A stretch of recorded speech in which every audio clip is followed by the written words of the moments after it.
अस्सलाम वालेकुम students, welcome to our channel E for education. My name is Asad Zaheer और आज हम 9th क्लास के chapter number 2 the structure of atom के टॉपिक रदरफोर्ड एटॉमिक मॉडल के बारे में डिस्कस करेंगे। तो आज हम इस टॉपिक में डिस्कस करेंगे कि रदरफोर्ड का एक्सपेरिमेंट मींस रदरफोर्ड ने कौन सा एक्सपेरिमेंट किया था जिसके जरिए उसने एटम का स्ट्रक्चर डिस्क्राइब किया था। नेक्स्ट हम देखेंगे इस एक्सपेरिमेंट की कंक्लूजन मींस रिजल्ट क्या है। थर्ड हम देखेंगे प्लेनेटरी मॉडल के बारे में। अभी प्लेनेटरी मॉडल क्या ये डिस्क्राइब करेगा कि एटम का स्ट्रक्चर जो रदरफोर्ड ने डिस्क्राइब किया था वो कैसा था। थर्ड हम लास्ट में बात करेंगे defects of Rutherford atomic model means कि जो इसने एटॉमिक मॉडल डिस्क्राइब किया उसमें कौन कौन से डिफेक्ट्स पाए जाते हैं। तो आज हम जिस टॉपिक के बारे में फर्स्ट डिस्कस करेंगे वो हमारे पास क्या है, experiments of Rutherford atomic model. तो बच्चों रदरफोर्ड एटॉमिक मॉडल के एक्सपेरिमेंट को डिस्कस करने से पहले हम इसके जो उसने एप्रेटिस अरेंज किया था इसको थोड़ा सा एलैबोरेट करते हैं। बच्चे सबसे पहले आपने यहाँ पे देखना है कि हमारे पास जो सबसे पहला स्टेप पाया जाएगा उसमें हमारे पास क्या है, रे डिटेक्टर। रे डिटेक्टर की हमारे पास ये यू शेप आपको यहाँ पे दिखाई गई है। एक्चुअल में ये इस शेप की नहीं होती बल्कि ये बिल्कुल सर्कल शेप की होती है, लेकिन इसको एलैबोरेट करने के लिए क्या किया गया, कट आउट किया गया। सेकंड हम बात करेंगे सेंटर में आपको जो ग्रीन कलर की दिखाई गई है इसे हम लोग बोलते हैं गोल्ड फॉइल। इसने यहाँ पे जोन सी मेटल यूज की थी ताकि ये एटॉमिक मॉडल को एटम का स्ट्रक्चर को डिस्क्राइब कर सके। वो उसने कौन सी यूज की थी, गोल्ड की फॉइल यूज की थी। ये आपको जो ग्रीन कलर का बॉक्स नजर आ रहा है ये हमारे पास क्या है, गोल्ड की फॉइल है। उसके बाद थर्ड हमारे पास जो चीज है वो हमारे पास क्या है, ब्लैक बॉक्स। अब ब्लैक बॉक्स क्या है, ब्लैक बॉक्स में हमारे पास एलिमेंट पाया जाता है। वो कौन सा एलिमेंट है, रेडियो एक्टिव एलिमेंट्स हैं। तो यहाँ पे हम देखेंगे रेडियो एक्टिव एलिमेंट्स क्या होते हैं। बच्चों हम लोगों ने प्रीवियस लेक्चर में डिस्कस किया था कि एलिमेंट्स दो तरह के होते हैं। एक वो एलिमेंट्स होते हैं जो रूम टेम्परेचर पे एग्जिस्ट करते हैं, एक वो एलिमेंट्स होते हैं जो रूम टेम्परेचर पे एग्जिस्ट नहीं करते। अगर एग्जिस्ट नहीं करते तो वो ब्रेक डाउन होना शुरू हो जाते हैं, और जब वो ब्रेक डाउन होते हैं तो उनमें से डिफरेंट रेडिएशंस बाहर निकलती हैं। तो इस ब्लैक बॉक्स में जो हमने ये यहाँ पे एलिमेंट रखा हुआ है ये रेडियो एक्टिव एलिमेंट है। जब इसकी ब्रेकडाउन हो रही है तो यहाँ पे कौन सी पार्टिकल्स या रेडिएशंस बाहर निकल रही हैं, अल्फा पार्टिकल्स बाहर निकल रहे हैं। अब ये अल्फा पार्टिकल्स क्या है, ये रेडिएशन की इनका नेचर जो है वो रेडिएशन में से ये वेव्स की फॉर्म में मूव कर रही है। यहाँ पे ये वेव्स की फॉर्म में मूव कर रही है। अब ये इनका नेचर क्या है, ये पार्टिकल नेचर शो कर रही है। अब ये अल्फा पार्टिकल्स जो है ये रेडियो एक्टिव एलिमेंट्स की ब्रेकडाउन से बाहर निकल रही हैं। तो यहाँ पे हमने part 1, part 2, part 3, part 5, part 4 जो नई चीज बन गई वो क्या है, अल्फा पार्टिकल्स। अब इन 4 स्टेप्स को यूज करके हम किसको एलैबोरेट करेंगे, रदरफोर्ड के एक्सपेरिमेंट को डिस्क्राइब करेंगे। बच्चे यहाँ पे देखिए सबसे पहले क्या होगा, हमारे पास ये जो बॉक्स है ब्लैक बॉक्स, इस ब्लैक बॉक्स में हमने रखी हुई है रेडियो एक्टिव एलिमेंट्स। अब जब रेडियो एक्टिव एलिमेंट की यहाँ पे क्या होगी, ब्रेकडाउन होगी, जिसे हम लोग क्या बोलते हैं, डिसइंटीग्रेशन बोलते हैं। क्या बोलते हैं, डिसइंटीग्रेशन मीन इसकी ब्रेकडाउन से हमारे पास क्या चीज प्रोड्यूस होगी, ये अल्फा पार्टिकल्स बाहर निकलेंगे। जब ये अल्फा पार्टिकल्स बाहर निकलेंगे ना तो बिल्कुल एक लाइन, देखिए आपको यहाँ पे सिर्फ एक स्ट्रेट लाइन नजर आ रही है। तो ये स्ट्रेट लाइन एक ही क्यों बाहर निकल रही है बच्चे, इसकी रीजन ये है कि यहाँ पे आपने जो ब्लैक बॉक्स यूज किया ना तो ब्लैक कलर की ये प्रॉपर्टीज होती हैं वो तमाम रेडिएशन को एब्जॉर्ब कर लेती हैं। तो यहाँ पे अगर हम देखें ना तो हमारे पास जिस बॉक्स में हमने रखा हुआ है देखिए बहुत सारे रेडिएशन बाहर निकल रही हैं, लेकिन बाकी सारी रेडिएशन को ब्लैक बॉक्स एब्जॉर्ब कर रहा है। सिर्फ वही रेडिएशन बाहर निकल रही है जहां पे एक होल है। तो इस होल की ओपनिंग के जरिए सिर्फ एक ही रेडिएशन लाइन कहां जा रही है, बाहर की तरफ मूव कर रही है। जब ये रेडिएशन अल्फा पार्टिकल जो यहां से मूव करते हुए जाके इस गोल्ड की फॉइल पे क्या करेंगे, स्ट्राइक करेंगे। तो स्ट्राइक करने के बाद देखिए ये डिफरेंट एंगल पे क्या हो गए हैं, डिफ्लेक्ट हो गए हैं। कुछ रेडिएशन जो है वो स्ट्रेट पाथ में चली गई है। ये देखो ये वाली रेडिएशन जो है ये बिल्कुल स्ट्रेट चली गई है, जिस एंगल से आई थी उसी एंगल से ये आगे मूव करती जा रही हैं। लेकिन मैक्सिमम जो कुछ रेडिएशन है वो देखिए डिफरेंट एंगल्स पे क्या हो गई हैं, डिफ्लेक्ट हो गई हैं। तो ये एक रदरफोर्ड एक्सपेरिमेंट था जिससे उसने क्या किया, रेडियो एक्टिव एलिमेंट को यूज किया जिससे अल्फा पार्टिकल प्रोड्यूस हुए। ये अल्फा पार्टिकल जब उसने स्ट्राइक किए गोल्ड की फॉइल के ऊपर, जब गोल्ड की फॉइल पर स्ट्राइक हुए तो स्ट्राइक होने के बाद कुछ तो स्ट्रेट पाथ में ट्रेवल कर गई, लेकिन कुछ अल्फा पार्टिकल जो डिफरेंट एंगल पे क्या हो गए, डिफ्लेक्ट हो गए। अब ये जो डिफ्लेक्ट हुए हैं ये सारे जाकर किस पे स्ट्राइक कर रहे हैं, रे डिटेक्टर के ऊपर। तो जहां जहां पे ये रे डिटेक्टर के ऊपर स्ट्राइक करेंगे वहां पे हमें सिग्नल ओरिजिनेट हो जाएंगे। जैसे यहाँ पे देखिए मैंने ग्रीन मार्कर से यहाँ पे कलर से यहाँ पे रिप्रेजेंट किया है। ये रिप्रेजेंट कर रहा है कि जहां पे आके ये पार्टिकल्स क्या आ रहे हैं, आप टच हो रहे हैं। तो जहां पे ये टच करेंगे वहां पे हमें क्या रिसीव होगा, सिग्नल रिसीव होगा, जो इस चीज की इंडिकेशन है कि अल्फा पार्टिकल्स जो है वो डिफरेंट एंगल्स पे क्या हो रहे हैं, डिफ्लेक्ट हो रहे हैं। अब बात करते हैं कि ये पूरा जो हमने एक्सपेरिमेंट देखा इससे हमारे एक्सपेरिमेंट में इसमें क्या क्या यूज किया। तो सबसे पहला पार्ट जो उसने यूज किया वो हमारे पास क्या था, गोल्ड की फॉइल। क्या यूज की उसने, गोल्ड की फॉइल यूज की। तो बच्चे जो गोल्ड की फॉइल उसने यूज की थी ना, उसकी थिकनेस कितनी थी? 0.004 सेंटीमीटर थिकनेस थी उसकी, किसकी? गोल्ड की फॉइल की। सेकंड जो उसने यूज किया यहां पे वो हमारे पास क्या था? Alpha particles. अब यहां पे क्वेश्चन है कि अल्फा पार्टिकल्स क्या थे? तो हमने अभी देखा कि अल्फा पार्टिकल्स क्या थे? Produced by this integration of radio active element. Radio active element की डिसइंटीग्रेशन से यहां से प्रोड्यूस हो रहे थे। तो वो एलिमेंट जो उसने यहां पे यूज किया था, क्या नाम है, रेडियो एक्टिव एलिमेंट, वो हमारे पास कौन सा था? पोलोनियम एलिमेंट है, जो उसने यहां पे क्या किया था? यूज किया था। सेकंड कहता है जो अल्फा पार्टिकल के ऊपर चार्ज है, alpha particles contain double positive charge. कितना चार्ज है? Double positive charge, and also called helium nuclei. उनका दूसरा नाम क्या है? हीलियम न्यूक्लियाई, जिसका सिंबल क्या है हमारे पास? H positive. तो कहता है कि ये जो यहां से अल्फा पार्टिकल्स बाहर मूव कर रहे हैं, ये अल्फा पार्टिकल पे चार्ज कौन सा? डबल पॉजिटिव, मतलब 2 पॉजिटिव चार्ज हैं, और इसलिए इसका दूसरा नाम क्या है? Helium nuclei. क्योंकि हीलियम एक एलिमेंट है, जब इसमें से इलेक्ट्रॉन बाहर मूव होते हैं तो उस पर 2 पॉजिटिव चार्ज आता है, तो इसलिए इसमें भी डबल पॉजिटिव चार्ज और हीलियम में भी डबल पॉजिटिव चार्ज होता है। इसलिए हम कहते हैं कि अल्फा पार्टिकल का दूसरा नाम क्या है? हीलियम न्यूक्लियाई, क्योंकि इस पर क्या है? डबल पॉजिटिव चार्ज है। थर्ड हमने जो बात की वो क्या बात की? पेनिट्रेशन की बात की हमने। पेनिट्रेशन मीन कि जब यहाँ पे रेडियोएक्टिव एलिमेंट्स में पेनिट्रेट कर रहे थे गोल्ड फॉइल के अंदर, उसमें क्या क्या चेंजेस आई? तो क्या हुआ? Mostly alpha particles pass through the foil straight. वो स्ट्रेट पास करके थे। कुछ क्या थे? few alpha particles deflected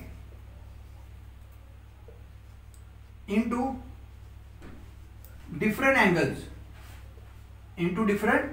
angles, और थर्ड हमारे पास क्या कहता है? 1 in 1 million deflect in angle greater than 90 degree. तो यहां पे क्या बात हुई कि जो हमारे पास यहाँ पे अल्फा पार्टिकल्स थे, जो यहां से प्रोड्यूस हो रहे थे रेडियोएक्टिव एलिमेंट, जो हमारे पास कौन सा था? पोलोनियम में से।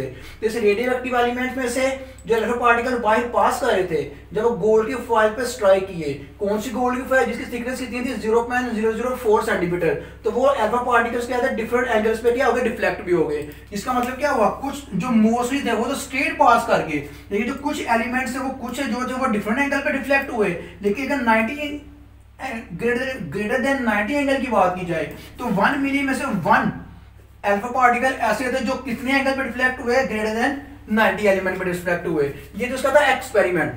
अब यही एक्सपेरिमेंट जो है इसने डिफरेंट एलिमेंट्स पे किया। पहले इसने कौन सी फॉइल यूज की? गोल्ड की फॉइल यूज की।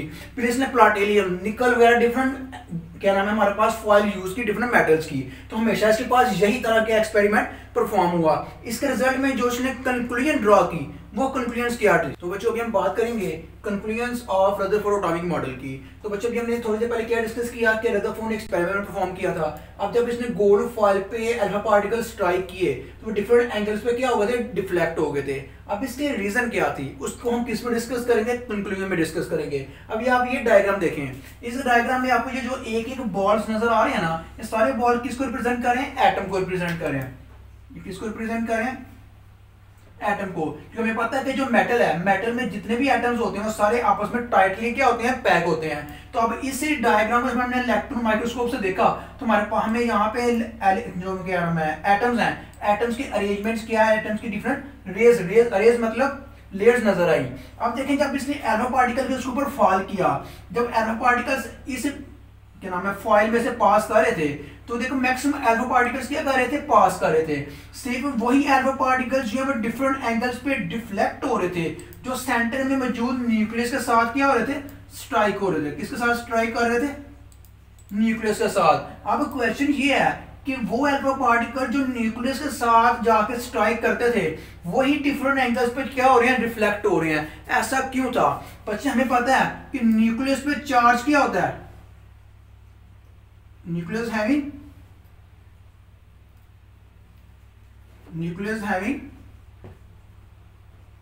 Positive charge. तो न्यूक्लियस पे चार्ज क्या होता है, पॉजिटिव चार्ज होता है। अभी आप यहाँ पे जो अल्फा पार्टिकल यूज कर रहे थे, ये अल्फा पार्टिकल जो हम यूज कर रहे हैं, इस अल्फा पार्टिकल पे कौन सा चार्ज है, डबल पॉजिटिव चार्ज है।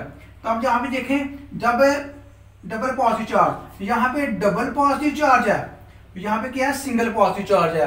तो आप देखें पॉजिटिव चार्ज और डबल पॉजिटिव चार्ज, ये चार्जेस आपस में क्या करेंगे, आपस में क्या करेंगे, रिपेल करेंगे। जब ये रिपेल करेंगे तो जो आने वाली रेडियो अल्फा पार्टिकल्स हैं, जैसे ही न्यूक्लियस के पास पहुंचेंगी, न्यूक्लियस में भी पॉजिटिव चार्ज, आने वाले अल्फा पार्टिकल में भी पॉजिटिव चार्ज, दोनों चार्ज एक दूसरे को क्या करेंगे, रिपेल करेंगे। तो रिपेल करने से क्या होगा, डिफरेंट अल्फा पार्टिकल जो है वो डिफरेंट एंगल्स पे क्या हो जाएंगे, डिफ्लेक्ट हो जाएंगे। लेकिन वो अल्फा पार्टिकल जो न्यूक्लियस के अलावा बाकी स्पेस में से पास करते हैं, वो किसी जगह पे भी डिफ्लेक्ट नहीं होंगे, बल्कि स्ट्रेट पाथ में क्या कर देंगे, पास कर जाएंगे। तो यहाँ पे जो कंक्लूजन नंबर 1 फाइंड हुई वो क्या हुई,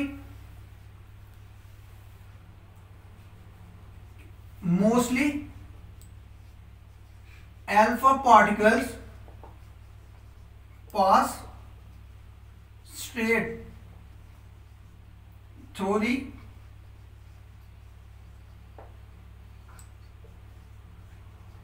गोल्ड फाइल। मैक्सिमम क्या करेगा, पास करेगा। इसकी रीजन क्या है कि जो एटम का मैक्सिमम एरिया आपको नजर आ रहा है, सेंटर में न्यूक्लियस है, इसके अलावा जितना भी एरिया वो सारे का सारा क्या है, एम्प्टी है। इसकी रीजन क्या है, maximum area of an atom is empty. तो क्या होगा कि एटम का जो मैक्सिमम एरिया था वो एम्प्टी था, इसी वजह से जो मैक्सिमम एटम पार्टिकल वो स्ट्रेट क्या करके पास करके थे। Point number 2, deflection. अब वो अल्फा पार्टिकल जो डिफरेंट एंगल पे डिफ्लेक्ट हुए थे वो क्यों हुए थे, deflection of few alpha particles take place due to electrostatic